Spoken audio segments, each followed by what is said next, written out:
আবুল কালাম আজাদ বাসার ভাই, ওনার নাম আবুল কালাম আজাদ বাসার। উনি ওনার লাইভে আইসা বলতেছে সাহাবাই কেরাম সত্যের মাপকাঠি না। সাহাবা তো সত্যের মাপকাঠি নয়, বরং সাহাবাই কেরাম নিজদেরকে রাসূলের সাথে মিলিয়ে নিজদেরকে তৈরি করেছেন। এখন যদি আমরা রাসূলকেও সত্যের মাপকাঠি বলি, সাহাবায়ে কেরামকেও সত্যের মাপকাঠি বলি, তাহলে সত্যের মাপকাঠি তো অসংখ্য হয়ে যায়। সাহাবায়ে কেরামকে রাসূলের গুণে গুণান্বিত করা হয়, এটা চরম একটি ভ্রান্তি। এই বিশদ আলোচনার পরেও যারা রাসূল সাল্লাল্লাহু আলাইহি সাল্লামের সাথে অন্যদেরকেও সমান করে সত্যের মাপকাঠি বানিয়ে দেবেন, তাদের জন্য দোয়া করা ছাড়া আমাদের আর কি বা করার আছে? না, নাউজুবিল্লাহ কইতেন না। অথচ আল্লাহ পাকের কালামের অনেক আয়াত, এই সব আয়াতগুলো আমি তেলাওয়াত করতাম না, দু তিনটা আয়াত বইলা দিই। আল্লাহ পাক এক আয়াতের মধ্যে বলতেছেন, লাকাদ রাদিয়াল্লাহু আনিল মুমিনিনা ইয ইউবাইউনাকা তাহতাশ শাজারা। যেই সমস্ত মুমিন ব্যক্তিরা ওই যে গাছের নিচে আপনি নবীর হাতে বায়াত গ্রহণ করছে, আমি আল্লাহ তাদের প্রতি রাজি। সুবহানাল্লাহ বলতেন না? আল্লাহ বলে সাহাবায়ে কেরামের প্রতি আমি রাজি। এক আয়াতের ভিতরে আরেক আয়াতের ভিতরে আল্লাহ পাক ডাকদা বলে, লাকিনির রাসূল ওয়াল্লাযীনা আমানু মাহু জাহাদু। আল্লাহ পাক এই আয়াতের মধ্যে ডাকদা বলে, আপনি রাসূল, আপনার সাথে যারা ঈমান আনছে, এমন মুমিন যারা ঈমান আনিয়া আল্লাহর রাস্তায় নিজেদের জান মালকে ব্যয় করেছে, আমি আল্লাহ তাদের প্রতি রাজি। আল্লাহ পাক ডাকদা বলে, উলাইকা হুমুল মুফলিহুন, তারা সফল হয়েছে, আমি আল্লাহ তাদেরকে সফলতা দান করেছি।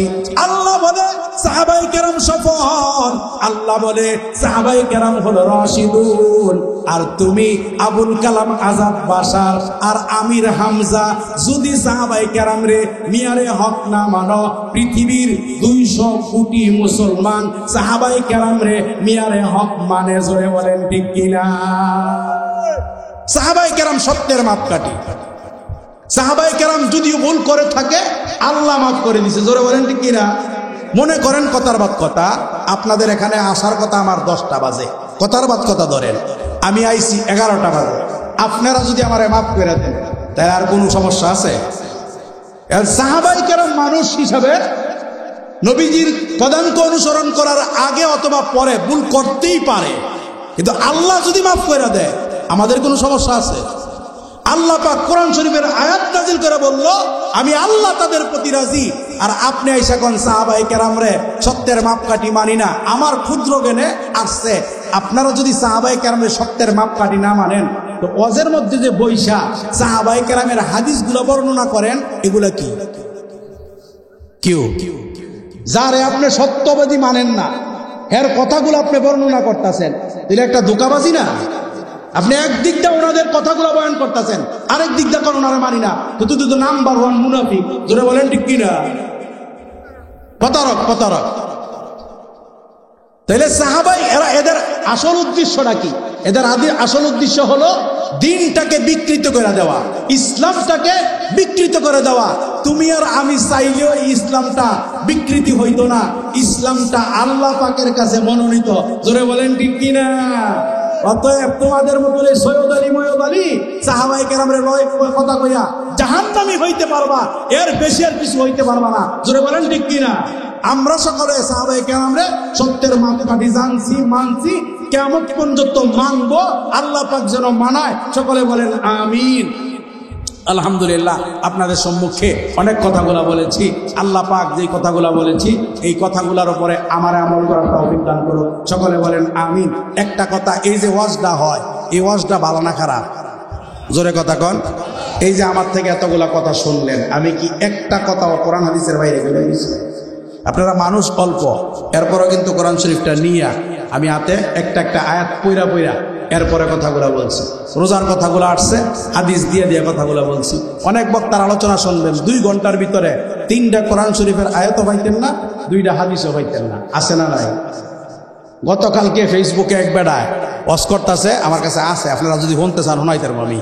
হ্যাঁ, কুলহু আল্লাহর অর্থ কইতাছে, কয় কুলহু আল্লাহু আহাদ, আল্লাহ কেউ থেকে জন্ম নেয় নাই, কেউ থেকে জন্ম দেয় নাই। আচ্ছা, এটার অর্থ কি? এটা আপনি বিশ্বাস করেন না? আপনি হুজুরে গল্প করে, আমি লোড করে লইয়া রাখছি। এটা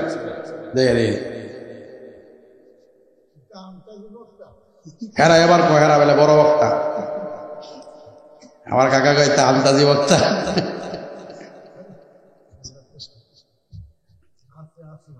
এই দেখছেন হ্যাঁ কি কয়,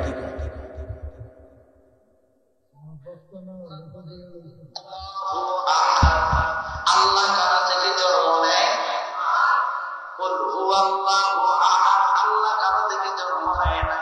কুল হুয়াল্লাহু আহাদ। আল্লাহুস সামাদ। আল্লাহ কারা করে জন্ম নেয় না? নাউজুবিল্লাহ কইতেন না।